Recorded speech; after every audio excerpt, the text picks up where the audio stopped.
Initially बच्चों के मुंह में दांत नहीं होते, तो जब उनको मदर फीड कराया जाता है तो ज़रूरी है कि जैसे ही आप फीड कराएं उसके बाद किसी साफ गीले कपड़े से उसके गम्स को क्लीन करें। जैसे ही बच्चे के मुंह में पहला दांत आ जाए तो ज़रूरी है कि आप ब्रशिंग स्टार्ट कर दें, लेकिन ब्रश जो है वो सॉफ्ट होना चाहिए, छोटा होना चाहिए, और आपने जो टूथपेस्ट की अमाउंट यूज़ करनी है वो बिल्कुल इतनी होनी चाहिए जितना कि एक चावल का दाना होता है।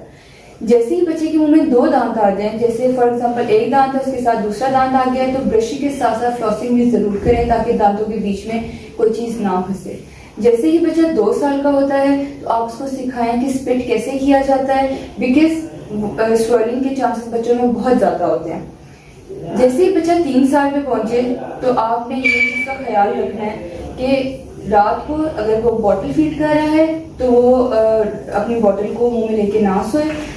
क्योंकि उससे कैरीज बहुत ज्यादा होती हैं, क्योंकि मिल्क अंदर एक्यूमुलेट हो जाता है तो वो आपके दांतों में कीड़ा लगा देता है। ये बच्चा 3 साल का हो तो ब्रशिंग और फ्लॉसिंग के साथ साथ आपने टूथपेस्ट की अमाउंट भी थोड़ी ज्यादा कर देनी है, जैसे कि आप पी साइज की, जैसे एक मटर का दाना होता है, आप उतनी अमाउंट कर सकते हैं।